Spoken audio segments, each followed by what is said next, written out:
Brigitte Comard, bonjour. Bonjour. Votre premier roman vient de sortir. Dans quel état d'esprit êtes-vous? Soleil. Il y a du soleil. Est-ce que l'écriture de ce premier roman a été une épreuve? On dit toujours que c'est extrêmement difficile d'écrire une première œuvre. Comment l'avez-vous vécu? C'est compliqué de répondre de façon binaire à cette chose-là. C'est toujours une épreuve d'aboutir une création et c'est souvent une épreuve fondatrice. Donc je crois qu'il y a plein de sens qui remplissent le mot épreuve. Donc tous ces sens-là sont à l'intérieur de ce livre, c'est-à-dire il y a de la joie, il y a de la douleur, il y a de la difficulté, et finalement il y a une réalisation. Pourtant la création pour vous c'est une marque de fabrique. Vous avez été chanteuse, vous avez monté des spectacles. Oui. Est-ce qu'il y a un lien entre ce que vous avez fait sur scène auparavant et le livre? Alors, en tout premier lieu, je ne pense pas qu'on puisse dire avoir été chanteur. Je crois que le chant est une vibration intérieure qui ne s'éteint pas, qui ne s'éteint finalement, je crois, jamais. Et donc je suis chanteuse. Je suis chanteuse aussi quand j'écris. Je suis musicienne aussi quand j'écris.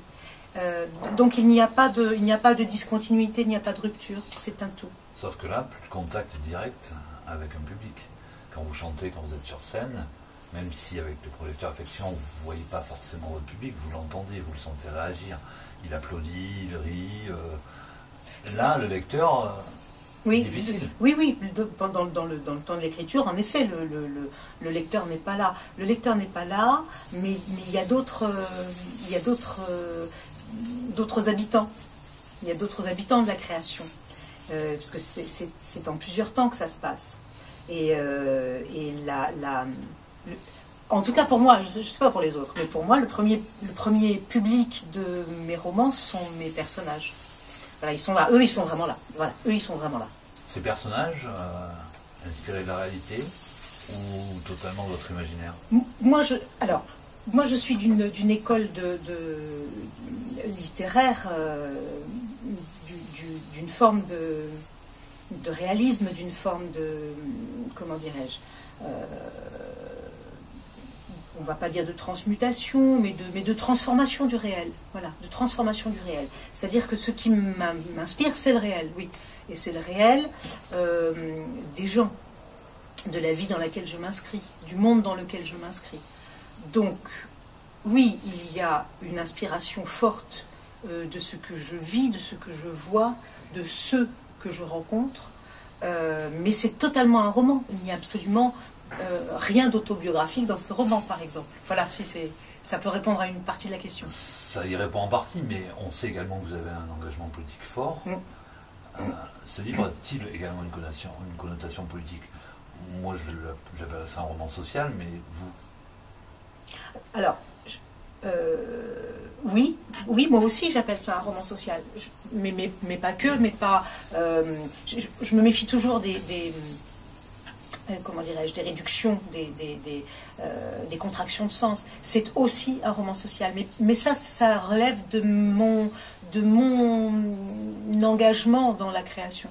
C'est-à-dire que je n'ai jamais finalement créé pour autre chose que pour dire, pour témoigner, et pas que de moi. Ça changera peut-être, mais parler de moi ne m'intéresse pour l'instant pas trop. Ça changera peut-être. Je ne garantis rien. Mais pour l'instant, ce qui m'importe, c'est de parler des autres, du monde dans lequel je vivais. De quelle veine littéraire vous inspirez-vous? Ah, moi j'ai un lait maternisé qui est très clair. C'est à la fois en effet le roman social, le feuilletonisme du 19e, c'est-à-dire très clairement d'Eugène Sue à Zola en passant par Victor Hugo, et puis dans la création contemporaine, les Américains et toute une littérature américaine du monde, oui. Voilà. L'introspection, ça ne m'a pas... Voilà, non. Hydroponica, titre un petit peu étrange. Oui. Vous pouvez nous en dire plus? J'allais dire non, si. Oui, quand même. Si, je vais essayer d'en dire plus. Eh bien, hydroponico, c'était marqué sur une barquette de fraises. Et elle a trouvé ce mot très rond. Et ensuite, je vous engage à chercher plus loin. C'est d'un prétentieux, ça. Vous avez choisi une jeune maison d'édition, puisque vous êtes son premier roman, vous aussi. Premier roman pour vous, premier roman pour Lire des marges. Ouais. Pourquoi également avoir choisi, ce qui est extrêmement risqué, de partir sur une nouvelle maison d'édition? Parce que je préfère les aventures denses, fortes, humainement et émotionnellement et fraternellement, que les aventures sèches et finalement désincarnées. Voilà. Il y a eu un moment où, dans le tout début de cette construction d'aventure-là, avec Lire des marges, où je me suis dit, vraiment sans forfanterie, où je me suis dit, là, si une maison d'édition répond, ça sera probablement un crève-cœur, mais je dirais non. Parce que je veux construire Lire des marges avec eux, quoi. Voilà. On évoque pour votre livre une possible adaptation, qu'elle soit télévisée ou cinématographique. Est-ce que c'est un projet qui vous enchanterait? Est-ce que de voir des personnages réels incarner ce roman serait une forme d'aboutissement pour vous? Alors, je suis une femme de musique et je suis aussi une femme d'image. Voilà. Et je crois que c'est lié. Voilà, c'est lié. Si votre personnage devait être incarné par une actrice, je sais que c'est assez réducteur, mais qui imagineriez-vous? Alors, je vais Hormis dire... vous, bien sûr. Non. Moi, non. Mais oui, alors... non, j'en sais rien. Finalement, j'en sais rien. Non, je ne sais pas. Voilà, je ne sais pas. Je sais quels sont les réalisateurs qui me fascinent. Je sais en cinéma le type de film que j'aime. Mais ensuite, Isa, elle a une, comment dirais-je, Isa, elle a un visage dans ma tête, mais elle n'a pas un visage d'actrice. Elle a un visage de femme. Ça n'est pas péjoratif par rapport aux actrices, mais Isa est une femme dans ma tête. On vous sait très impliqué dans un combat pour le féminisme, sur les combats sociaux. Est-ce qu'Isa représente quelque chose aussi par rapport à ça? Ah oui. Alors, entendons-nous bien, quand je crée un personnage, je ne le structure pas comme un manifeste. Hein. C'est pas du tout. Isa, c'est une femme qui est complexe, qui n'est pas toujours sympathique, qui n'est pas. C'est pas une héroïne, et elle fait ce qu'elle peut avec la vie. Mais c'est une femme, oui. Donc, bien sûr que dans ce que je fais traverser à Isa, bien sûr que mon engagement, ma réflexion, ma conviction féministe est présente, bien sûr. Ce roman, pour moi, amène une suite. Isa va pas au bout du chemin. On sent qu'il y a autre chose, et quand on lit le roman, on n'a qu'une envie, c'est qu'est-ce qu'elle va savoir qu'est-ce qu'elle va devenir. Est-ce qu'elle va redevenir, rentrer dans un cursus, etc. Alors, oui, c'est une question que je me pose aussi. Ensuite, la vie des personnages est quelque chose de complexe, parce que ça s'éteint et parfois ça renaît. Il se trouve que pour Isa, je n'en sais rien. Ce que je sais, c'est qu'aujourd'hui, je fais beaucoup de politique et que ça m'empêche un peu d'écrire. Ça m'énerve énormément. Il faudra vraiment que ça trouve sa limite, ça aussi, parce que c'est pas possible.